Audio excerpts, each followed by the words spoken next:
घर में कोई भी सब्जी बची नहीं है और आप बहुत ही लो बजट में कुछ रेसिपी ढूंढ रहे हैं, वो भी पूरे परिवार के लिए, और वो टेस्टी भी होनी चाहिए, तो ये रेसिपी को आप ज़रूर लास्ट तक देखिएगा।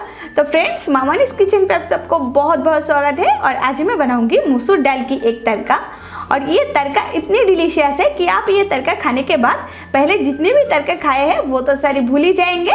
तो चलिए फ्रेंड्स, जल्दी से रेसिपी को शुरू करते हैं। मसूर दाल की एक तड़का बनाने के लिए यहाँ पर मैं 200 ग्राम मसूर दाल लिया है, और 200 ग्राम मसूर दाल के हिसाब से हमें चाहिए 2 अंडा। अब हमें सारे पेस्ट मसालों को रेडी करना है। तो यहाँ पर मैं ग्राइंडर ली है, इसके अंदर डालेंगे एक बड़ा साइज की लहसुन की कलियां, 2 इंच के करीब अदरक टुकड़ों में कटी हुई, और 7 से 8 हरी मिर्च। हरी मिर्च आप आपके टेस्ट के अकॉर्डिंग डालिएगा। अब हमें इन सारी चीजों को एक साथ अच्छे से एक महीन सा पेस्ट बना लेना है। यहाँ पर देखिए, इसे मैं अच्छे से पेस्ट बना भी लिया है, तो इसे मैं साइड में रख देती हूँ। यहाँ पर मैं मसूर दाल को 3 से 4 बार अच्छे से वॉश कर लिया है, ताकि इसके अंदर जो भी सारा पाउडर या फिर गंदगी है वो चला जाए। तो चलिए अब कुकिंग स्टार्ट करते हैं। तो सबसे पहले हमें मसूर दाल को हल्का सा फ्राई कर लेना है, इसलिए मैं गैस को पहले से ऑन करके पैन के अंदर 1 टीस्पून रिफाइंड ऑयल डाल दिया है। तेल को भी अच्छे से गर्म कर लेते हैं। फिर हम इसके अंदर मसूर दाल को डाल देंगे, और गैस की फ्लेम को मीडियम लो पे रख के ऐसे ही चलाते हुए हमें 3 से 4 मिनट तक हल्का सा फ्राई होने देना है। 3 मिनट तक ये मसूर दाल को मैं हल्का सा भून लिया है। अब देख ही सकते हैं इसका कलर कैसे चेंज हो गई है। अब हमें ये मसूर दाल को एक प्लेट के अंदर निकाल लेना है। ऐसे मसूर दाल को फ्राई करने से इसका टेस्ट ज़्यादा अच्छी बनती है, आप ट्राई करके देखिएगा। तो चलिए चलते हैं नेक्स्ट स्टेप में। और अब मैं फिर से पैन के अंदर और 1 टेबल स्पून रिफाइंड ऑयल डाल दिया है, क्योंकि इसके अंदर हमें अंडा को फ्राई करके भुजिया बना लेना है। तेल जब अच्छे से गर्म हो जाएगी तब हम इसके अंदर अंडा को डालेंगे, और ये अंडा के अंदर में 1 पिंच नमक और 1 पिंच काली मिर्च डाल के इसे पहले से फेंट के रख दिए थे। गैस की फ्लेम को एकदम ही लो पे करके ये अंडा को हमें हल्का सा भून लेना है, ज्यादा फ्राई नहीं करेंगे, नहीं तो ये अंडा का जो फ्लेवर है ये सारा चला जाएगी। और अंडा को हमें फ्राई करते करते ऐसे छोटे छोटे टुकड़ों में तोड़ लेना है। और अब ये अंडा हल्का सा फ्राई हो गई है। अब मैं इसे एक प्लेट के अंदर निकल के रख देती हूँ। और अब मैं ये पैन के अंदर डाल रही हूँ 4 टेबल स्पून मस्टर्ड ऑयल या फिर सरसों का तेल, क्योंकि ये मस्टर्ड ऑयल से ही ये तड़का का टेस्ट ज्यादा अच्छी बनती है। तेल जब अच्छे से गर्म हो जाएगी तब हम इसके अंदर डालेंगे 1 सूखी हुई लाल मिर्च, 1 तेजपत्ता और ½ टीस्पून जीरा। इन सारे खड़े मसालों को कुछ देर तक चटकने देंगे। फिर हमें इसके अंदर डालना है प्याज। यहाँ पर मैं 3 मीडियम साइज की प्याज को चॉप कर लिए थे।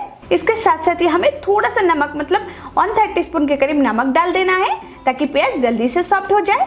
और ये प्याज को हमें ऐसे ही चलाते हुए 1 से 1.5 मिनट तक बस भून लेना है।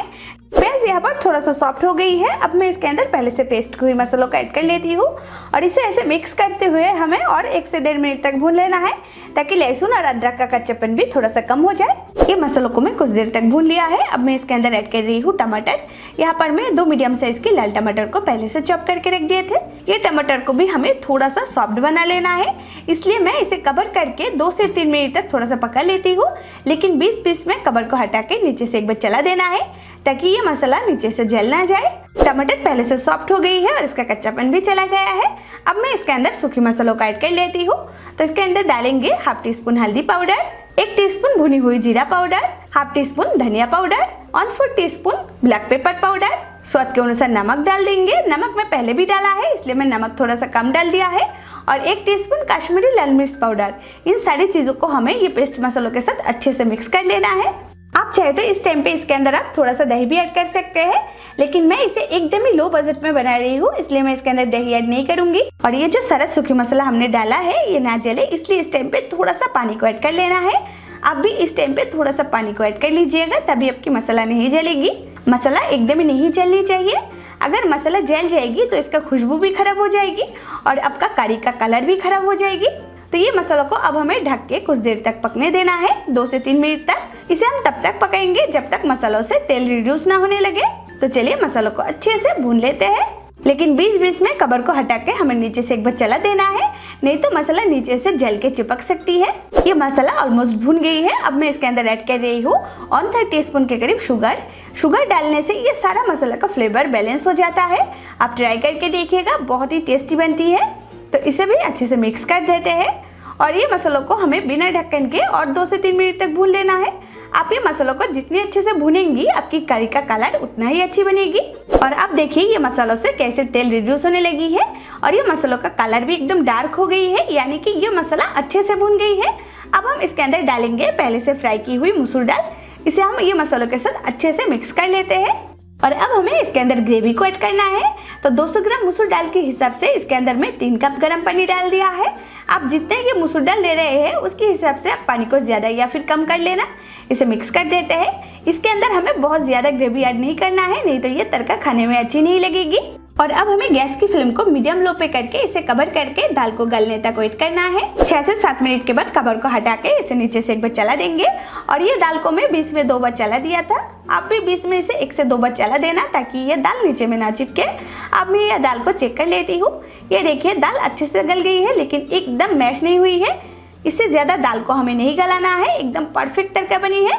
अब मैं इसके अंदर ऐड कर लेती हूँ पहले से फ्राई की हुई अंडा, थोड़ा सा बारीक कटी हुई धनिया पत्ता, 1 टीस्पून गरम मसाला पाउडर और 1 टीस्पून कसूरी मेथी को मैं सूखी तवे के ऊपर हल्के से रोस्ट कर लिए थे।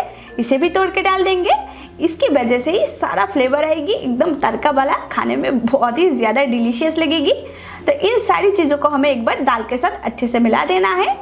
ये तड़का ऑलमोस्ट रेडी हो गई है, लेकिन इसका टेस्ट को और भी इन्हेंस करने के लिए इसके अंदर मैं 2 टेबलस्पून घी को ऐड कर लेती हूँ। इसे मिक्स कर देंगे और गैस की फ्लेम को एकदम ही लो पे करके इसे कवर करके बस 2 मिनट तक पकाना है। तो लास्ट 2 मिनट के बाद कवर को हटाएंगे और ये देखिए फ्रेंड्स, फाइनली हमारा मसूर दाल की एक तड़का बनके एकदम रेडी है। कितनी डिलीशियस लग रही है दिखने में। आप इसे रोटी, पराठा, पूरी या फिर चपाती के साथ भी सर्व कर सकते हैं। तो गैस की फ्लेम को अभी मैं बंद कर देती हूँ और इसे थोड़ा सा ठंडा होने तक वेट करेंगे, फिर हम इसे सर्व करेंगे। फ्रेंड्स, आप और भी सारा तड़का की रेसिपी देखना चाहते हैं तो उसकी वीडियो की लिंक मैं आपको डिस्क्रिप्शन और आई बटन में दे दूंगी, आप उस पर जाके देख सकते हैं। तो फ्रेंड्स, ये मसूर दाल की एक तड़का की रेसिपी आपको अच्छी लगी हो तो प्लीज़ मेरे वीडियो को आप एक लाइक कर दीजिए और अपने सारे फ्रेंड्स, फैमिली और मेहमान के साथ शेयर करें। और ऐसे ही और भी नए नए इंटरेस्टिंग रेसिपीज़ देखने के लिए आप मामानीज किचन को सब्सक्राइब करके बेल आइकन को प्रेस करना एकदम ही मत भूलिएगा। तो चलिए फ्रेंड्स, मिलते हैं और एक नई रेसिपी के साथ।